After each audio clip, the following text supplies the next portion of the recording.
Okay, ngayon naman ay pagpatuloy natin ang ikalawang bahagi ng ah, provide help. Ang nakaraan, ang sabi ko sa iyo ay tayo ay dapat maghintay at pakalipas ng ating ilang oras o ilang araw na paghihintay, ngayon naman ay makikita natin ang parihabang box na ito na may rounded corners. Ngayon makikita mo ang isang uh, arrow dito na parang play button ng radio na kapag clinic mo ay magkakaroon ng drop down na another gray rectangular rounded corner box na mayroong nakasulat na tatlong mga icons. Ang blue, nangangahulugan na uh, ikaw ay kinonsinti mo na ikaw ay magbabayad. So ngayon ito yung status niyan. At bilang isang participant, dapat mong i-click ang bahaging ito. Ayan. At kung gagawin mo yan, ang mangyayari ay pansamantala ililipat ko muna sa ibang pangalan. Ganito ang aking account sapagkat tulad ng nalalaman nyo, ako nga ay isang manager.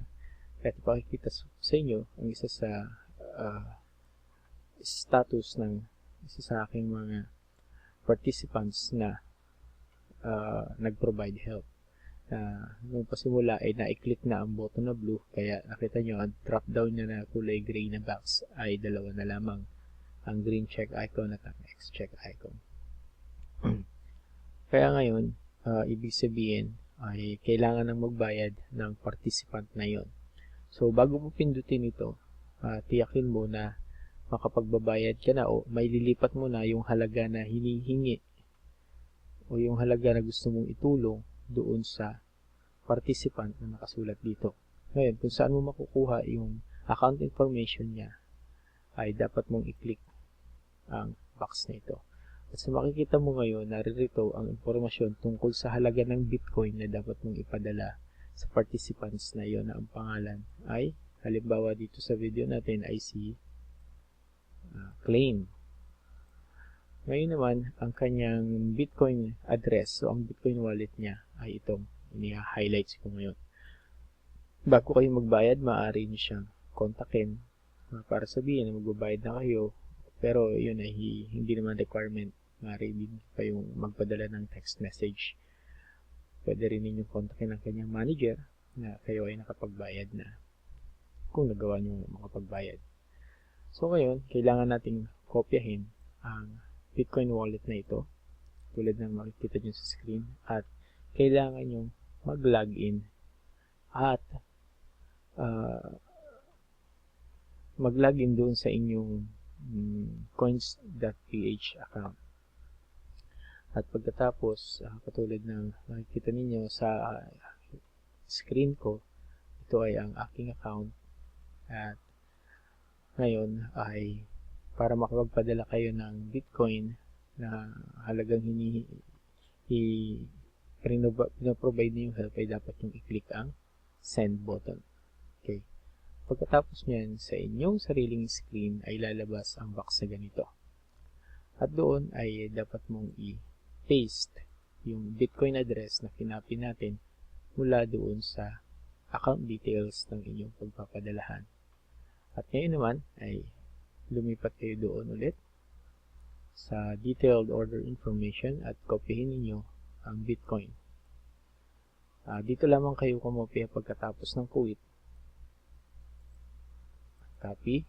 Pagkatapos ay bumalik sa inyong coins.ph wallet o sa Bitcoin wallet. At i-type dito sa pagkatapos ng 0, i-paste pala ang Bitcoin amount na kinakailangan na sinasabi ng system. I-double check ito, tignan, tulad niyan, 1863344 at muli ay bumalik dun sa inyong detailed information sa MMM Personal Office at check nyo ulit 1863344 01863344. Ang equivalent talaga nito ay 198 pesos. Huwag mo alalahanin kung ito ay kulang ng kaunting bariya sapagkat ang patakaran natin dito ay dapat na ang halaga ng Bitcoin sinasabi dito sa detailed information, order information ang dapat natin ipadala sa kabilang participants. Okay, kung nagawa na natin yan, kailangan yung i-click ang continue. Ngayon, hindi ko ito i-click sapagkat pati ko na ay nakakapagpadala na kami ng Bitcoin dun sa participants na yun. Okay. Pagkatapos nyan ay magkakaroon ng isang box dito na nagsasabing nagpadala ka ng Bitcoin doon sa account na ito. Okay. So, balik tayo sa dashboard. Pagkatapos ay hihingiin niya ang bumalik muna tayo doon at dapat nating i-screenshot yun. Sa ngayon, ika-cancel ko ito. Pero dapat i-click nyo ang continue. Pero sa pagkakataong ito, ika-cancel ko muna. At ipakikita ko sa inyo yung bayad na pinadala namin noon. So, itong transaction details na ito ang dapat na i-screenshot ninyo at ipadala sa o i-attach dito sa browse file na makikita nyo pagkatapos nyo i-click itong button na ito. So, i-click ko na at makikita ninyo na nakalagay dyan ay browse file. Kaya, hanapin ninyo yung file na yun at i-upload at tiyakin ninyo na yun nga yung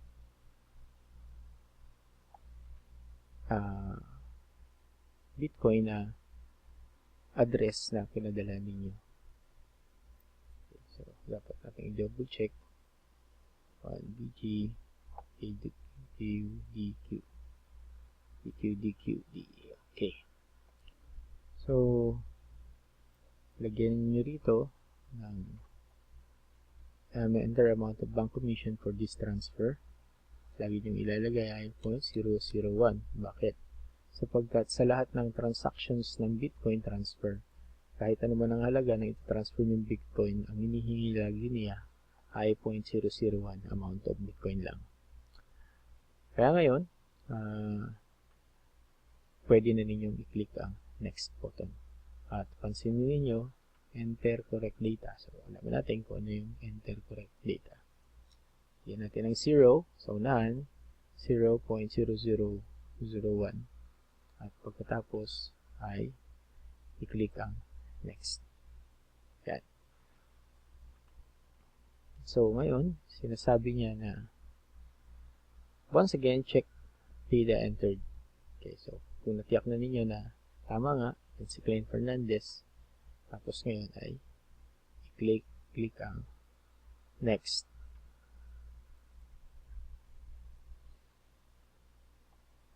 Okay. So, kung mapapansin ninyo, ngayon ay nagbago na ang status ng icon. Ang tawag dito ay half check. Bakit half check? Nangangahulugan ito na ikaw bilang participant, halimbawa, itong si Busi Asuncion, kaya ako na-open yung account niya sapagkat ako ay ang kanyang confidant. Inallowed niya ako na i-open ang kanyang account. And in behalf of her, ay ako ang nag-manage ng kanyang account. Alright. So, ngayon, bakit half check? Sapagkat ngayon ay nakasalalay na dito kay Klein para mabuo ang check na ito. Okay. So, again, pwede nyo uling kontakin si Klein para i-confirm niya na natanggap niya na ang Bitcoin na halagang na i-provide help ninyo. So, ito yung image na in-upload natin. Kung i-click mo yan, makita ninyo na ito yung payment. Pwede nyo i-screenshot yung buong screen ninyo pero sa party ko ay clean up ko na kaya ito lang ang nakikita ninyo. So, pwede ninyong i-close yan para bumalik kayo dun sa inyong wallet o dito sa dashboard. Okay.